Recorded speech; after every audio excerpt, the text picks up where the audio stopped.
All right, what's going on, everybody? Welcome back to the channel. I hope you guys are having a good one out there. And in the video today, we're going to be talking about finesse style spinnerbaits.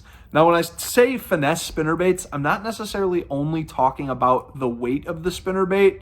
I'm more so talking about the overall size profile. But the weight is still important with that said, and we're going to talk about that here in a minute. But what I want to show you is the difference in size between your standard half-ounce spinnerbait and your finesse style spinnerbait. And this is actually a 3/8 ounce spinnerbait. It's not much of a weight difference between these two.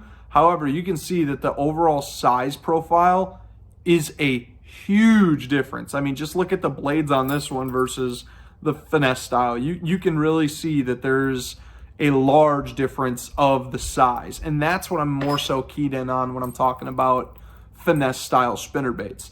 So, with that said, there's two main times of the year that I really like to throw a finesse style spinnerbait, and one being in the heat of the summer, the dog days of summer, and number two being in the fall.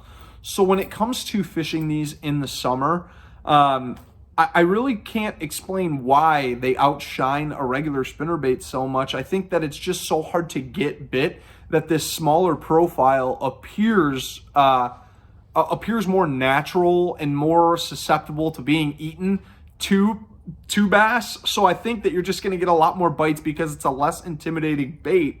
And you guys know in the dog days of summer, most of the time, if you have some keepers, that's going to go a long way. I mean, a lot of the times up by me, having like 8 pounds is a good bag when it really gets tough. So if you're getting bites in the dog days of summer, you're doing something right. And for whatever reason, this bait really seems to outshine its full-size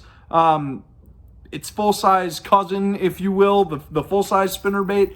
But it also kind of outshines a swim jig for me for whatever reason. And that kind of goes against the books because you would think that the more subtle bait is going to get more bites. But I just really think there's something special about these finesse-style spinnerbaits. And I really saw it when I had fished a tournament this year with one of our tournament directors.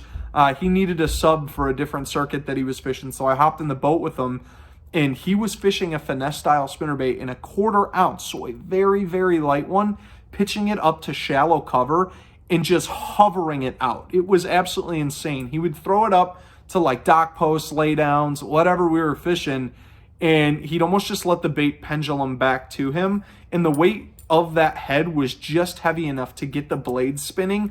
So this thing moved unbelievably slow through the water, and he caught a pile of fish, or had a pile of bites just throwing this thing, and I was behind him throwing a 1/2 ounce spinnerbait, and I didn't have a bite the entire day. And we eventually ended up turning around and fishing through some of the same water that we had just fished, and he still caught him and I didn't. So there was definitely something to be said about the finesse style spinnerbait and how effective it really was during that time period of the year. But moving on to the second time of year that I really like to fish finesse style spinnerbaits, that being in the fall. Now, I really like throwing these in the fall for two reasons. One, because a lot of people are throwing spinnerbaits, but they're throwing the full-size version. And that's okay, you're going to get some bites, but this is just something a little bit different that's going to draw a little bit more attention to your bait from finicky fish, so you're going to get a lot more bites on this guy. The second reason that I really like this bait, and I think it's more effective than your traditional size spinnerbait, is because in the fall, most of the fish are targeting small bait fish. They're targeting the fish that have just hatched that spring. So the fish that just hatched that spring are now of that 2 and that 3-inch size category, to where bass are going to start to target and eat those fish because it's worth their time now, instead of like chasing a bunch of little minnows like they were in the spring. So now that bait is of size to where bass are going to start keying in on them. And this spinnerbait looks a lot more like those 2 to 3-inch fish versus its full-size cousin, if you will. But really, really just a phenomenal time to be throwing these is in the fall. As far as colors go, keep it simple. Translucent type colors really seem to be the best on these finesse style spinnerbaits. Just something a little bit different. Don't go as bold as you would with a traditional spinnerbait. I mean, it's still got those blades on there, so it's going to get a lot of attention drawn to the bait. But if you can keep these colors a little bit more natural, you're just going to get a lot more bites. These are two of my favorite colors. This is a white and chartreuse, but it's extremely translucent. You can see it almost is like a clear color. It's very, very weird, but it's got some chartreuse in there, and it's just a phenomenal fish catching color. Now, this is probably my favorite, and I can't even believe I'm showing this to you guys. This is one that I actually tie myself. It is a pearlescent, or it's like a white color with a red pearlescent to it. I don't know if you guys can see that showing up, like maybe in the light there, but it's got like a red hue to it, but it's still a white skirt. Just an extremely interesting tone, and one that I think looks really, really similar to a shad.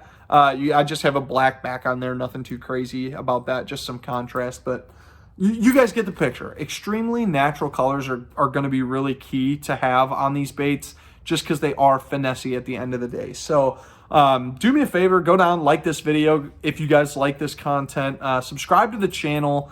In the comments, let me know if you guys want to see me build some spinnerbaits for you guys. I can walk you through how I build a bunch of my spinnerbaits. I actually don't really buy spinnerbaits from the store anymore, only because building them yourself is extremely cost effective, and it just makes you more prepared for any situation that you're going to be faced with out there on the water, because you can adjust blades, colors, all that stuff right there in the boat. So, like I said, do all that stuff, and I will catch you guys on the next one. Thanks for watching.